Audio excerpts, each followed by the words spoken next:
The broadcast is now starting. All attendees are in listen-only mode. Ladies and gentlemen, thank you for joining us for today's webinar, New Solutions for Sales Leaders, Delivering Results While Managing Dual Roles. The moderator for today's call is Gerhard Schwantner, founder and CEO of Selling Power. Gerhard? Thank you, Christian, and welcome everybody today. It is my pleasure to introduce Kevin Higgins. He's the president of Fusion Learning, and we talk about, is sales management a dual role? Of which one is more important? Are you a deal manager or are you a sales manager? And I think this is a really interesting way of looking at sales management. And Kevin Higgins, president of Fusion Learning, he has done a lot of research and he has a lot of insights on that subject. So it is my pleasure to introduce Kevin to you. Kevin, welcome. Thank you very much, Gerhard. Let's talk about our objectives today for this webinar. And please, let's make it interactive, so anybody who is online, feel free to type your questions into the question tool that you have in this GoToMeeting screen. And I will make sure that everybody's question is answered today. Thanks, Kevin. Thank you, Gerhard. Well, welcome, everyone. It's a pleasure to be here today. Our objectives, three things. One, talk about sales participation rate and share some stats with you, some stats that you shared in signing up for this webinar. Look at sales funnel types, and talk about how do we manage sales funnel even more effectively than we currently are. Get some immediate ideas. We're willing to share some of the tools that we'll go over during this webinar. So really look forward to some practical ideas that you can put into play in your organizations. Fusion Learning, for those who aren't familiar, we are the sales effectiveness source. We're really proud for the second year in a row to be selected by Selling Power magazine as one of the top 10 sales training companies. It's really our pleasure to work with lots of world-class organizations around sales. So, what's your definition? Deal manager versus sales manager? I'm sure this brings up thoughts for you.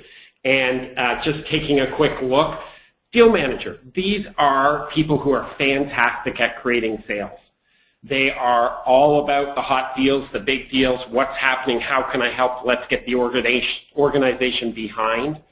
They pay a lot of attention to their sales target. So if you say to them, you know, your job with your team is to bring in 10 million, they're going to get to 10 million. They're going to do whatever it takes.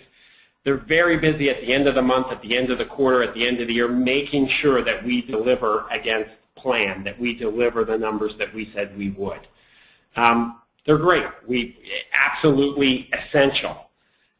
Taking a look at sales manager, though, we talk about create sales people. So they view their role as, I've got a team, I've got to create sales people who in turn have to create the sales.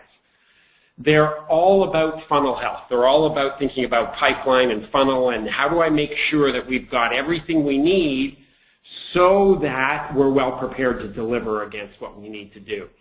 They're really thinking about each of their salespeople. What is the target for each person? How are they doing against their target? How do I help each person to make their target? So there's a mentality of, yes, I have to hit my number, but the way I hit my number is by individuals hitting their numbers. And what we often see is busy at the start of the month. And essentially, they are also they are doing deal management. They're doing more than deal management. So I think that leads us to a good spot where we will open the first poll. And essentially, we'd love to hear from you.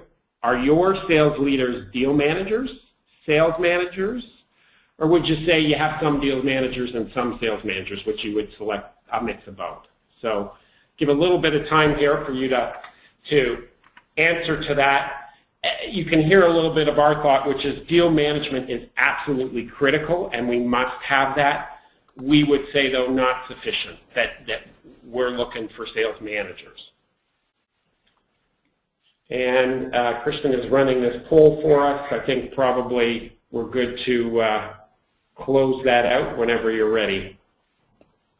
So tell me about your experience. You probably started in sales and then moved to management. So naturally, a lot of sales managers gravitate towards and they enjoy managing deals. Was that the same for you? Yeah, absolutely. And I think, for me personally, I think that, and to this day, nothing better than being engaged in the deal. We had a big presentation yesterday. 3 of us were out on that. It's exciting. I think, though, over the years, I've really got to the point to say, if we have a great funnel, we will have a great year. And so play upstream, if what I am is playing on the just at the end when, we're really going for the business, sometimes that's too late. So thank you, Gerhard, for that. Here's our poll. So 20% are saying deal managers, 23% sales managers, 57% mix of both. And I think within organizations, this is a great piece to look at. And those that are deal managers, it's great, and how can we help them to even move towards more sales management? Let's go forward. So talking about that sales team success, usually, and you can think about within your organizations, you're looking at, okay, I've got 25 sales leaders or 25 sales managers, and those who are above plan, 110, 120%, those are great sales managers. And those who are on plan, I think they're good, they're okay.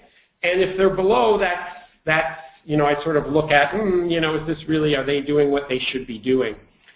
But the question is, should we just look at the overall result? And so just take a look at this next slide, and here you've got 3 different sales managers. Right at the top, you've got percentage of plan. And down the side, you've got, each of them has 10 salespeople, and where those salespeople ended up. And consider these, yearly figures.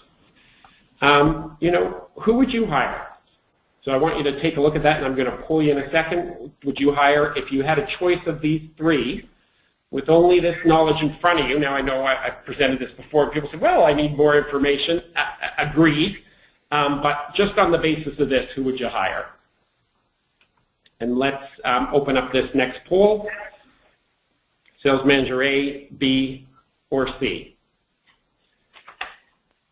So I would assume that people will go for the higher numbers. Yes. So that would say sales manager C. And as we're doing this as well, the poll's going, a thought is, this is one of the big, and the reason we sometimes phrase this as who would you hire? Sales managers, this is a big deal, and I know, Gerhard, you and I have talked about, great salespeople, is that the best choice to be sales manager? And certainly we would feel, and lots out there would say, be careful, because great salesperson, the competencies and what you need to do to be a great sales manager, there is differences. So here we go. Sales manager A, 14%. Sales manager B, 82%. And certainly we like sales manager B. You'll notice, these are, and it's nice to see that there's people thinking about all 3. We would say there are, all of these are good answers, but we would tend to agree. We like sales manager B, and if we can go back to presentation, thank you. Here's our thinking on this. Essentially, there's this thing called participation rate, and in many organizations we have seen this is not a metric that is paid attention to. We would highly, highly encourage you to pay attention, and if you're not looking at it, to look at it. Essentially what we're saying, what percent of the sales team members made plan? And sales manager B, which 82% of you selected, they had 80% of their sales team members making plan. The pure numbers on this, if sales manager B and sales manager C both lost their top salesperson, sales manager B would still make plan. Sales manager C would probably be below plan. So there's this reliance on a few versus helping everybody to be successful. Just moving forward, so think about this, what percent of your people are at or above plan? What we did is in the sign up for this webinar, we asked you, tell us about what percent of your people are at or above plan, what's your participation rate, and we asked you how did your organization perform against plan, and there were 251 respondents, and you'll see some neat numbers here, and I'll go through these. So 80% participation rate, that's 8 out of 10. And this was a surprising number, and this is the second time we've done this survey. And in both cases, the numbers have come out very similar here. And in the first survey, not in the one for this webinar, but in the first survey, we actually went back and questioned people because we couldn't make sense of the numbers. If 8 out of 10 salespeople are at or above plan, we think it's almost a certainty that the organization should be above plan. And what we found was when we asked people, specifically the people who had high participation rate and did not make plan, what they said is we had turnover. We had empty territories. We had junior reps in senior territories. And the target for the junior rep was $300,000. But what we really expected that territory to perform at was $700,000. So although the rep made plan, we didn't make the plan that we expected for that territory. So that started to make some sense to us. So what we found was, even with extremely high participation rate, 80%, you're not guaranteed you'll make plan. But what I'd encourage you to think about, and what we're now focusing on, is more the bottom end here, which says at 60% participation rate, which is 6 out of 10 salespeople at or above plan, the chance of your organization being at or above plan is 19%. And by the way, those numbers were 176 respondents were in that category. So this was a decent sample size. 176 respondents had 60% or less, and of those, only 1 in 5 made plan. So, just taking that number, what we would say, if you want a really great chance of being at or above plan as an organization, you're going to need 8 out of 10 of your salespeople to be at or above plan. And that's a big number. So if we say to a sales leader, I need you to deliver $100 million in revenue this year, they're going to go after that. If we say to them, I need $100 million and I need a participation rate of 7 out of 10. I need you to get 7 out of 10 of your people at or above plan. I can tell you, because I've been working with our sales leader on this for 3 years now, it changes the conversation. It changes how they act. It changes how they hire. It changes how they train. It changes how they coach, and it changes how they make decisions about whether we have a right person or not. Just to finalize on this point, and I'll move on because I think we've probably nailed this one. But the notion here, going back to sort of sales manager A, sales manager B, sales manager C, if I'm a sales leader and I'm going for that $100 million, I have a salesperson who I'm expecting $10 million from, and they're headed towards producing $5 million or $6 million. I, as a sales leader, am going to be awfully tempted to keep them because 5 or 6 million is a good contribution to my number. But if I'm measured by my overall number and by participation rate, I'm going to say I've got to get that $5 or $6 million producer getting towards 10 and getting over 10, or over a reasonable period of time, I got to think about, is this the right person to have on my team? So we motivate our sales leaders to make sure that they are really, really assessing under plan performance and making changes, either changes to get above plan or changes about, is this the right person? Let me pause there. I mean, Gerhard, any comments or thoughts or questions from you on participation? Well, I think that we're getting into a territory that where I see there's a dichotomy. There's a difference between viewing sales management as an art and viewing sales management as a science. And what comes to my mind is, today in San Francisco, and you know the Billy Bean movie,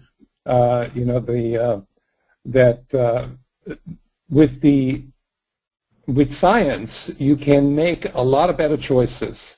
And I think when a sales person that's really good at selling and making deals becomes a sales manager, they need to either embrace science and learning themselves or align themselves with a science nerd in the company, like maybe a sales operations manager, and get some help to look at the performance curves of all the players on the sales team so they can hire the right people, they can train them in the right way, they can coach them to their strengths, and can reward them and compensate them more effectively than before. So I think that the shift from, and at the same time, they need to maintain the art of selling, and I think it takes some art in sculpting high-performance salespeople so that when you make that transition from selling to management, you need to become a better artist, but also you need to become a better scientist. Absolutely. Yeah, absolutely. I think that's a great transition into our second topic, which is about funnel management, and certainly about both the science and art of funnel management. You know, two key issues that we're often talking with our clients about: clarity of what is in the funnel, so what currently is in our pipeline, and I'm using the word, just to be clear, pipeline and funnel interchangeably. You know, what is in it? And then second, is funnel driving sales productivity and delivering results? So, you know, it's one thing to have a tool. It's one thing for people to use the tool. It's another thing for, as sales leaders, how are we using the information and data to help drive the business? So critical is, the first question that I want to ask on this is, you know, do we have an easy-to-follow process for keeping our sales funnel up to date? And I'd love to hear from everybody on the line, yes or no, easy-to-follow process so that we can keep the system or keep some sort of CRM or Salesforce, if you're using whatever you're using, to keep it up to date. So yes or no, give another 15 or 20 seconds here for us. And while people are voting, I'd like to read a quick comment that somebody made a little earlier, and we haven't had the chance to talk about that, but I appreciate the comments from the audience. The comment is, if we only grade on target production, we will only hire and accept people that get the target. These are good sellers, however, not good managers. Do you agree with that, Kevin? Sorry, can you just repeat that? I was following, but... Right, okay. Right. So if we only grade people on target production, we only hire and accept people that get the target. And these are good sellers, however, not good managers. So what this gentleman is saying here is that that if we just focus on the goal and not how to get there and how to help people get there, we're not going to be as effective. Yeah, I think that's terrific, and absolutely so, and I think that ties in, right? So participation rate, and this is, and maybe I didn't state this explicitly enough, and I think this is a great ad, so thank you to whoever sent that in. When we see a person, you know, who isn't able to hit, it's about coaching, it's about mentoring, it's about managing, it's about helping them to get towards, and it's, you know, target and above, right? What we want is above target performance. So I think that is very important. And it's, well, Kevin, let me reflect on the numbers here. We have an easy-to-follow process for keeping our sales funnel up to date.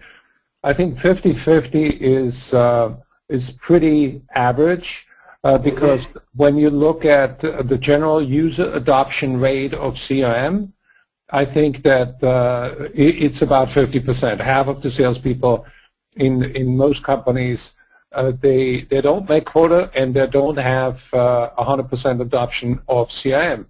And if you don't have a good database, if you don't have a good scientific foundation for looking at the funnel, then you are going to miss more opportunities in your pipeline, you are not going to close what is forecasted, and your company is not reaching the full potential. Yeah, absolutely. And this is, you know, to build on that, we'll share some research that we had from our database. And you'll see here, this was a survey, and we've been asking this question over the last 7 years. And so first, it's do we have a process to keep it up to date? We just saw the numbers on that. And then does it help us to drive sales productivity? And you can see when we saw this number in 2006, it was very worrisome, right? We've got it, the funnel isn't helping us. We've improved a lot, and we've seen this, and I think technology, and Gerhard, as you've been saying, the science and the technology and working with your sales operations person, we're getting better. But again, 6.7 out of 10 as, you know, our score on driving sales productivity with sales funnel. It is, you know, this is, we got to get this to an 8, and we all own this, and we all have to get better at this. Is how do we take it from data and information and convert it into how do we help people to drive the business? So in looking at that, we work with our clients, and there are many, many types of sales funnels. What these represent is 4 of the most common. And just to make sure we're sort of all on the same page, I'll quickly go through. And the way I like to look at these is I like to look at these as what does a person look like, what does a salesperson look like in our branch, in our office, in our sales district, you know, working out of their home if we have them working out of their home.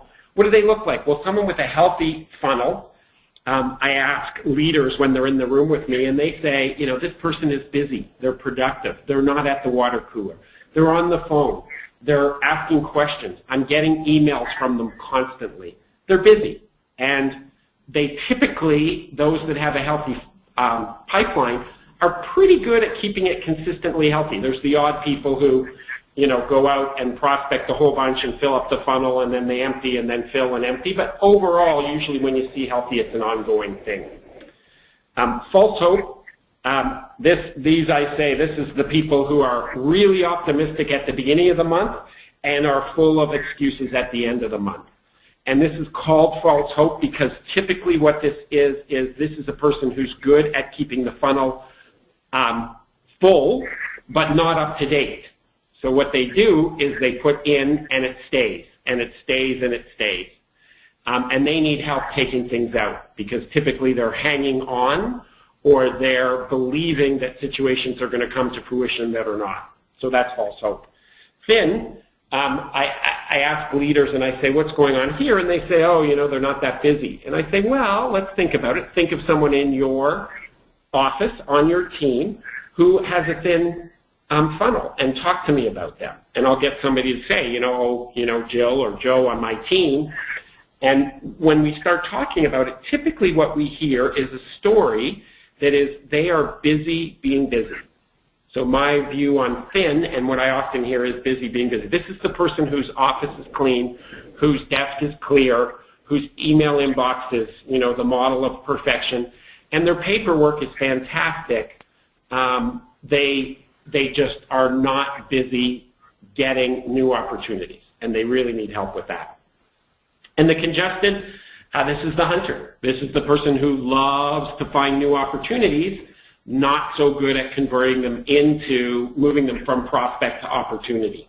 So might need help on first meetings, might need help on how to do proper investigating needs, may need help with understanding how we connect what we do to the problems of individuals and organizations. So healthy, false hope, thin, congested. Here's where, and you know, back to the art and the science, when we first came up with this, there was a, you know, I wanted to test this. So we said, okay, we need a sales organization that's got really good pipeline data, has a really good online system, can print out reports, can really analyze this. So we found one of our clients, and they were terrific at this. And so what we did is we brought in 5 of their sales leaders. Each of them had 6, 8, 10 salespeople on their team. And we made them bring in a printout of their funnels. So they each had a file folder with the printouts of their funnels there. And we gave them a little worksheet, write down the names of your people, and then, little tick boxes for healthy, false hope, thin, or congested. And I remember being in the room and saying, okay, I probably got to give them about 20 minutes. They need 2 or 3 minutes to look through the report and then make their assessment of what type of funnel. And as I assigned the exercise and gave them 20 minutes, within 2 minutes, every single one of them had completed the worksheet. And what I realized was they didn't look at the reports. They knew what type of funnel their people had. And obviously we had a great conversation after that, and since then we've done this with hundreds of sales leaders, and that's consistently what I see. Now, I'm not saying we don't need good systems and we don't need reports. Please don't hear that from me. We absolutely do, because they can drive the deeper conversation. But in order to assess what type of funnel people have, we don't necessarily need the reports. We know, and by the way, when I go to salespeople and I show them this and I say, what do you have? They point it out and they say, this is what I've got. What we've really learned from this is we need much better conversations that say, this is the type of funnel I have, and I need help if it's not healthy. And we need an action plan. I think this ties back to the comment earlier that we heard from someone is, it's how do we help them to make sure they get to plan. And one of the things we would say is by being really explicit about the type of funnel they have and being okay. I'm okay if one of our salespeople has a thin funnel. I'm okay if they have it for a month. I'm okay if they have it for 2 months. Now, if they have a thin funnel consistently month after month after month, that's a different situation. But if someone has a thin, let's be honest, let's agree, let's create an action plan, and let's make sure we take thin to healthy in as quick a time period as we can. So, just taking this to and by the way, we can look at funnels on an individual level, we can look at it at a team level, we can look at it at a district level, we can look at it at an organization level. So I'd love to hear from everybody on the phone. Our sales organization currently has a healthy sales funnel. And what we mean by that, we're hitting our numbers and we expect to continue doing so. Please share yes or no with us on this. This is Gerhard, I thought this would be a great spot to just, while people are answering, talk about Oracle. I don't know, I'm happy to share, but it's your story. Do you want me to share it, Gerhard? Or? Well, essentially what happened about a month ago that Oracle released their quarterly results, and they gave sort of a story, a background story, why they didn't meet their numbers. And Chafra Katz, the president of Oracle, said that some of our new salespeople did not close the deals on time. They're apparently reading between the lines. They did not have that sense of urgency, and maybe they didn't get enough training or coaching, but they missed the boat. And that did not miss it by much. However, the impact on the market value of the company was decreased in 24 hours by about $12 billion, which is a huge amount. And they're not back yet. They're climbing their way back. And I've checked their stock this morning, but the impact of having a funnel that's not predictable can be significant, and I don't understand why not more companies pay attention to that, because there are really three sets of numbers. One is the funnel numbers that salespeople bring to the sales manager. Secondly, then there's the forecast of the company, and then third, when the results are measured, do we meet the forecast or are we behind the forecast? And that, if you're a public company, it has really significant consequence in the market cap, in the value of the company. So what I'm saying is we want to be mindful that we're not just in the business to create value for our customers. We are also in the business of delivering value to our shareholders and to everybody. So you want to see the company as a community of contributors, and we want to make sure that everybody contributes to 100%.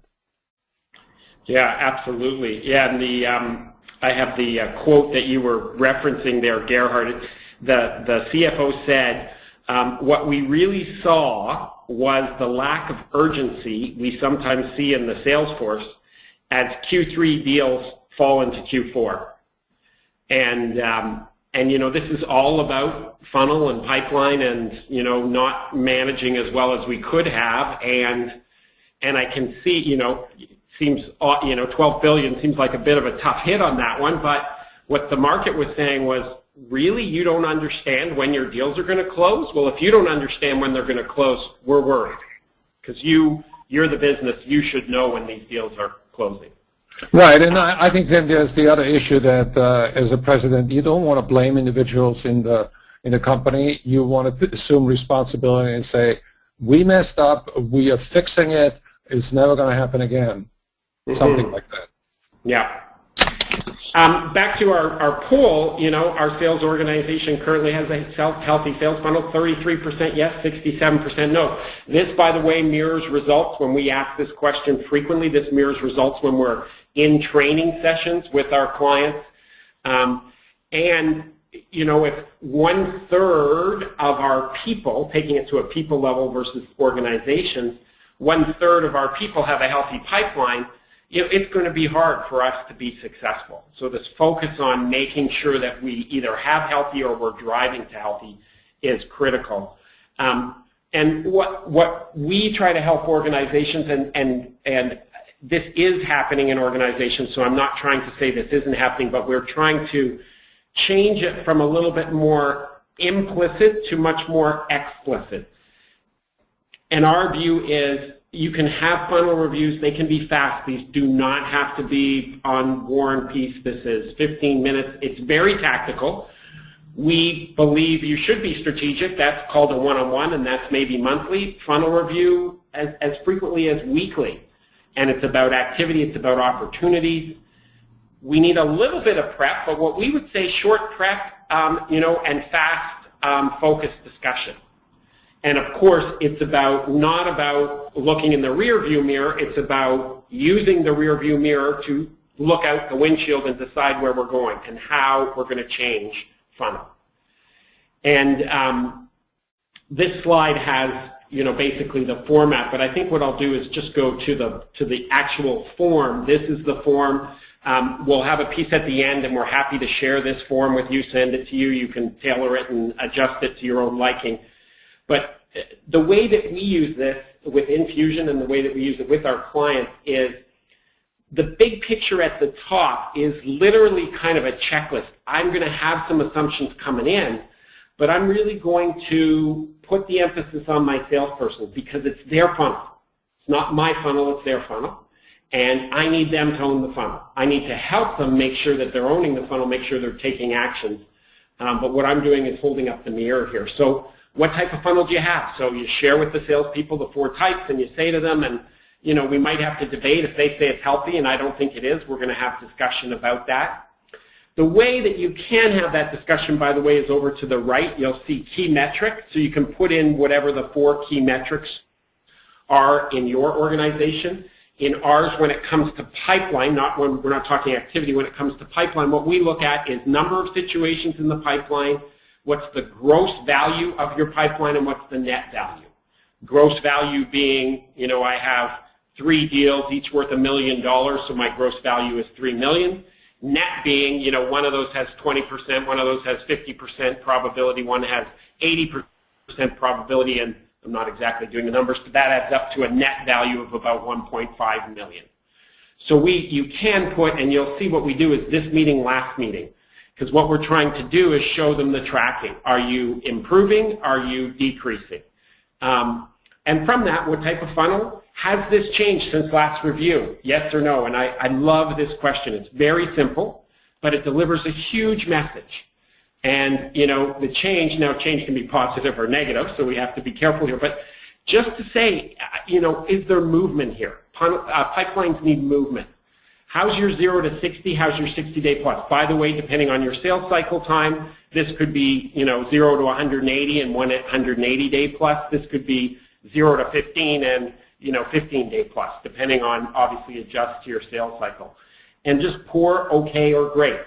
And as we're looking at the numbers at the top and going through this, we're just making a few notes. This piece is 2 minutes, 3 minutes maybe. And imagine that we're having that every 2 weeks.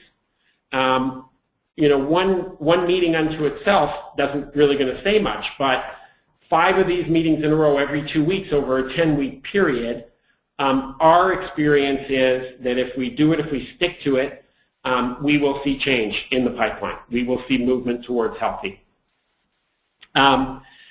You'll see, I won't go through everything, but essentially then what you're doing is just, okay, what's new? Let's make sure they're adding. What's stalled? Let's make sure that false hope doesn't occur. If it's stalled and it keeps showing up as stalled, should it really be here? What's missing? Depending on your organization, depending on how you're set up, sometimes salespeople like to sandbag. Sometimes they aren't keeping their funnel up to date just because they're not keeping it up to date. So we got to make sure we're clear, and this goes back to the Oracle situation, making sure that our pipeline is a true reflection of what's happening. And most important, you'll see quite a bit of space, is what's closing. Who, when, how can I help, what do you need to do? Throughout this, there are action items, and we're putting them down, and there's help required, and we're making notes of what we promise to do to be helpful. Really meant to be fast, tactical, holding the mirror up, really looking at them, to get them to be honest about where they are, to get them to be honest about the actions they need to take.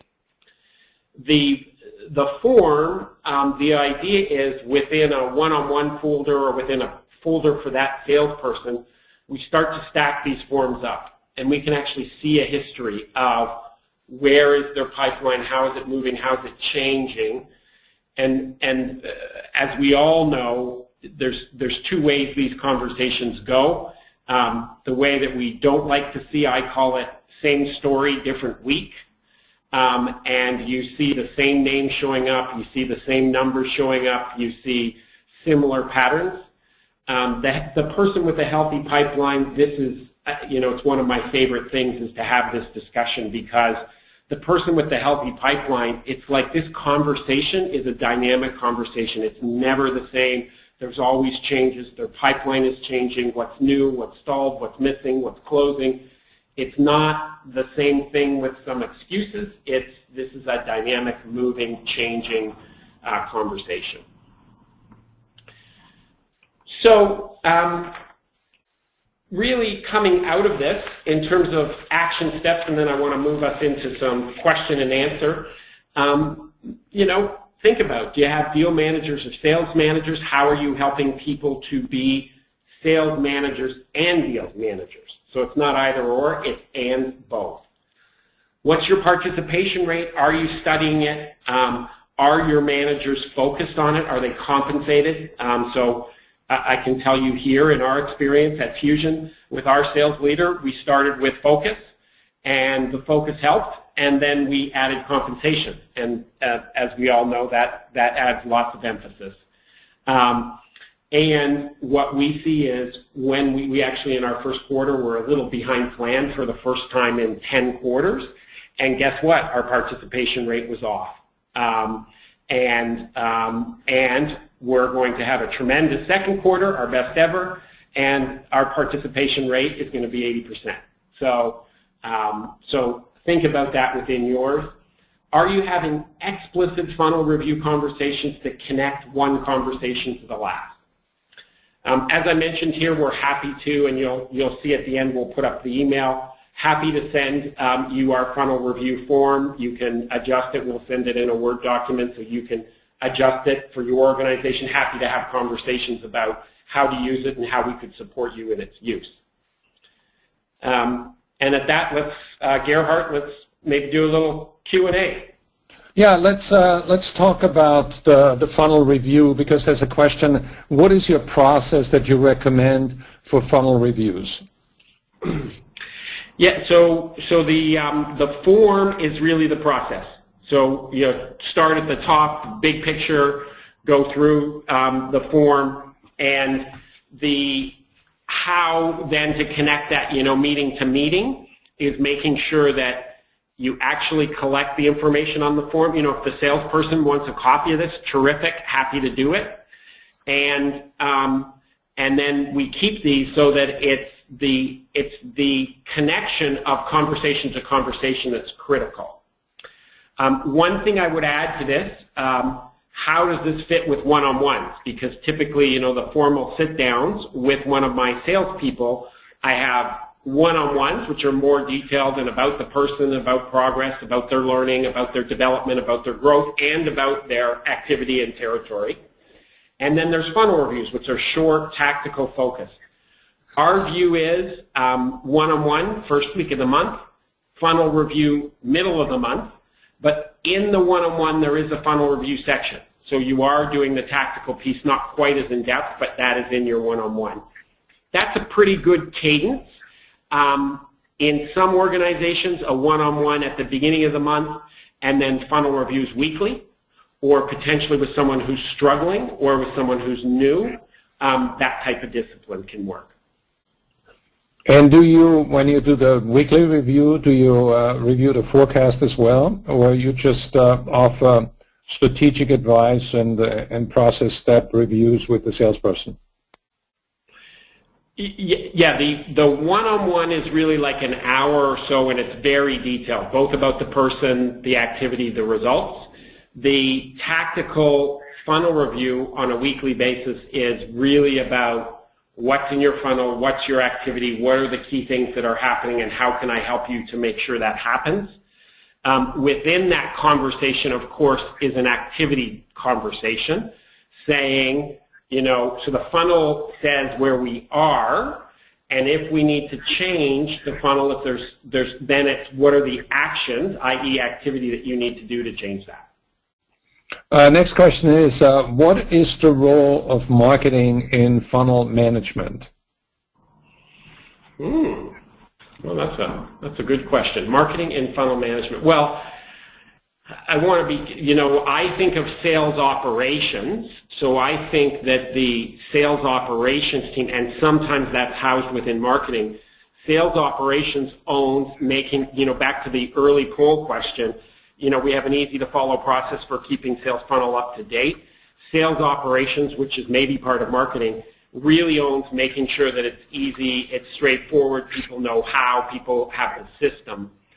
I think in terms of filling the funnel, marketing is critical. So marketing, I always say, you know, it's marketing that leads to the sales team, and it's marketing that leads to the top of the funnel. So marketing's role in terms of funnel management is marketing owns helping us to do everything they can so that we have the suspects that we can turn into prospects, that we can turn into opportunities, that we can turn into closes. Well, it makes a lot of sense. And feel free to type in more questions. We still have a little bit of time, so chime in. My view on sales and marketing collaboration is this. If the collaboration is not there, where sales and marketing is not joining in a conversation where they jointly define what is a lead, I think marketing will always miss the boat and give the sales force leads that are a waste of time. And in many organizations, I see that where there is not a tight collaboration between those two departments, and salespeople are ending up garbage trucks instead of chasing Brinks trucks. Let me shift the conversation to where I think that a lot of sales managers who make that transition from selling to managing, they need to be aware that there are three things that they need to watch. One is the mindset, and salespeople respect what the sales manager expects. So if the sales manager has a mindset of accountability and responsibility and runs this as an organization where we are all in the same boat, helping customers win and create more customers. So the mindset is the first thing. The second one is the skill set. And the third is the tool set. And the skill set is really mastering the process and the how-to. How do we move a prospect through that funnel and matching the sales process to the buying process. And in many companies, the the steps are defined based on the history and what the company has done before. And if that's the case, I think you're missing the boat, because buying has changed with the internet, and the steps for making the purchase are now more compressed. They're faster. That 60% of the buying decisions are really made online. They're researched online because companies shop. They ask consultants. They ask peers. They shop you against their competition. So when the customer is ready to engage a salesperson, they usually have a lot more information.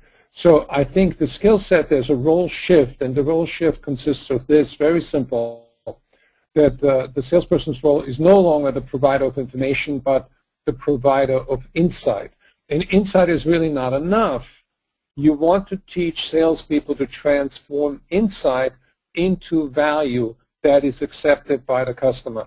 So unless the customer defines and agrees on that value, nothing is going to happen. So the skill set needs to change, and that can be done with your coaching and with your deal coaching before the sale or while the opportunity is in the pipeline. And I think the third thing is the tool set.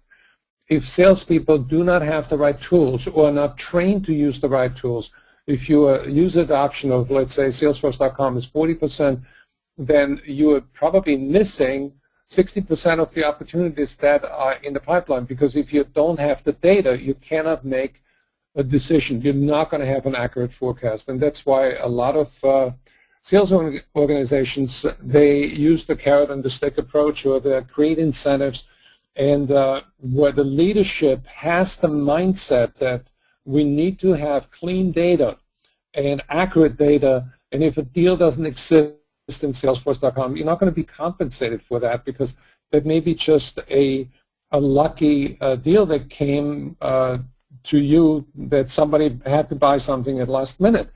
So if you didn't work for the deal, you're not going to be compensated. The next question is, are there aptitude tests that can identify the difference between a good deal manager versus a good people manager? Yeah, there's a very simple piece in the article that was in Selling Power magazine. Are you a deal manager or a sales manager? There's a couple of simple questions in there, but I wouldn't call it a comprehensive. I would call it simple. So that's a quick spot to look for people. In terms of sales management assessments, we're fans of the Caliper assessment. They've been doing this a long time. They have an assessment for salespeople. They have an assessment for sales leaders. So they have it's the same assessment, but they're looking at a different profile for what makes a successful sales leader. I think one of the pieces that we pay attention to, and we encourage organizations, is ask their peers, because at the heart of being a good sales manager is being a coach and developing others and being able to help others win and be successful. And if you've got a salesperson and you're thinking of promoting them, they should have a history of coaching and supporting and helping teammates. If what they've done has been terrific as an individual contributor and they haven't played a coach in a development role, I would say I'd be worried, because it's seeming like they're not inclined in that direction. Next question, how do you stop the BS that a salesperson inputs into management? Yeah. I call it the shell game. You kind of, the whole funnel conversation is sort of a shell game, and I lift up one and the pebble's there and then it's not, and I totally get the question. I think, simple suggestion, use the form. If you use the form, if you get BS, you'll get BS the first time you use it. You'll get slightly altered BS the second time. By the third time, their story isn't going to play. And I think, taking some ownership on the leadership side, we own some of the BS because we don't look at the funnel. We don't go explicitly into the funnel. What we do, we're a deal manager. We talk about the key deals. So then what happens is we never have a conversation that says you have a thin pipeline. We just, when they have a thin pipeline, we try to press them to make sure they get the deals that they have. And so what happens is there's a natural inclination for BS there because we're not having the strategic full conversation. So I would say a great way to stop, use the form, put it in play, and you'll see it. Because if they're telling you the same story and it's a different week, you can call them on it. You can say, hold on a second. This is what you told me 2 weeks ago. This looks like there's been no movement. We need to keep things moving. I think there's another issue that we need to talk about, which is that the language of business is numbers. The language of sales is words. And salespeople are very good in improvisational theater and get very excited when they talk to a customer. But once the call is finished, they have a hard time sometimes switching because the adrenaline is still pumping, and writing something in a form after a call is like a switch in the flow. So you have to stop what you're doing, you have to concentrate, you have to translate that, you have to put it in the form and be accurate and precise. So being, they almost switch a hat from being a performer, an actor, to being an accountant and recording. And a lot of salespeople have problem with that because they want to jump on the next call because they're excited. And this is sort of a flow conversion process that needs to happen, and salespeople need to be trained to do that. So they need to jump from having a very exciting call to slowing down, recording everything, and having the discipline. And I've seen a lot of salespeople fail because after you make 3 or 4 calls in a row, you don't remember exactly what the opportunity was that was discussed in the first one. Right. And that's where a lot of salespeople are missing it. Do you agree with that? Yeah, I think, Gerhard, and this is why we love CRM, right? Why we love Salesforce, because the ability to collect that data. Salespeople, we have to make sure that it's easy and simple for them and not seen as I'm doing this for my manager, but is seen as, just to your point, Gerhard, you have 4 sales calls, you don't record them. By the time it comes time to look back at the first one, you've forgotten, right? That's where we've got to get them used to, keep the record, keep the information, and make sure they're using Salesforce or whatever your tool may be, your CRM, and make sure the leaders are using it. I go in and look at things, and then I will go and talk to people and say, I noticed you were on the phone with so-and-so yesterday, and I do that because that's how I get information, and I want them to know I'm using that. I know we've been on our CRM for 8 years now, and when it stops working, our sales team doesn't quite know what to do because it's the way that they work. Right. I think that, and I'm not saying it's easy to get there or simple, but we have to be using it, and we need salespeople using it, we need the sales manager using it, we need the sales leader using it, and my big pet peeve, and easier said than done, is we got to stop the requests for creating reports or creating information that exists in the CRM. So if we have a funnel in the CRM, but people aren't keeping it up to date and it's not good, and then so what we do is use an Excel tracker or send me a note of what you're going to close this month, then guess what? That note that goes out that says create this information outside of the CRM, that request says the CRM is not important and you don't have to keep the information there. So I know that, right, you gotta stay on that. It makes a lot of sense. I want to thank everybody for your great questions. Here's another one. How do we use the pipeline when we take weekly sales or take orders? Is it weekly? It's weekly repeat orders. It's not mainly new customers and new prospects. Or new prospects. Yeah, this is interesting. I had this conversation yesterday with a retail banker around, retail. They come in, it's a short cycle time. It's hardly worth the time that we can put in. My comment there was, okay, on some products, yes. On some products, no. And so maybe it's that you have a pipeline for certain product lines. In that case, it was for investments. You can track who has investments that aren't with you, and you're not tracking checking accounts and who's signing up. You're not maybe tracking mortgages because they come a little bit late, but you can across some. So I would encourage whoever that is to think that way. I think you can also think about pipeline in different ways. So say it's weekly repeating orders. That says to me you've got a client list, and that client list is giving a certain number of orders. So you may not track orders in the pipeline, but you could track number of customers, and you could track adding new customers or something. You could call your pipeline a customer pipeline versus a sales pipeline. And so you can look at it in different ways to make sure that you're thinking, because there is a pipeline in every business. It just is different by business. I totally agree. It makes a lot of sense. Now, let's go to this question. We have only about a couple of minutes left. Let's take two questions here. Would you say it's a good time management tool to record your information right after the visit?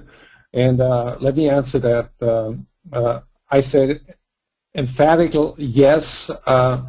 If you don't capture the information immediately after the call, chances are that within an hour you remember only half of it.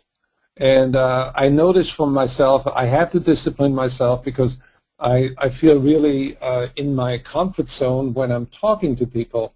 And then if I don't record it immediately after the call, if I wait, let's say, and jump on another call or go on Twitter or do some social media or read some emails, that information that's fresh in my mind is being pushed literally into the background.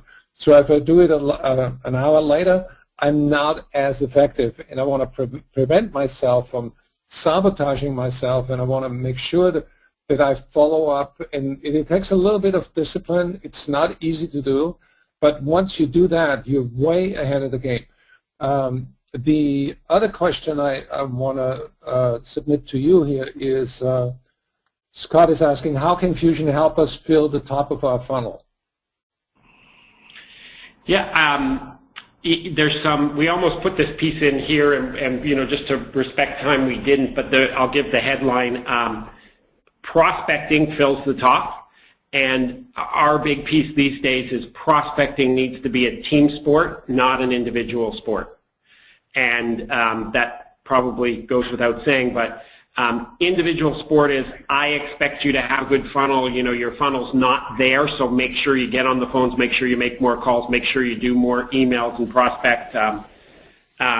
Team sport says we as a group are going to have regularly scheduled periods where we will prospect together. We'll work with marketing. Marketing will give us support materials and emails, and we will, as a group, get together. And even if you're remote and you're in 10 different places, we'll have a conference call for 10 minutes.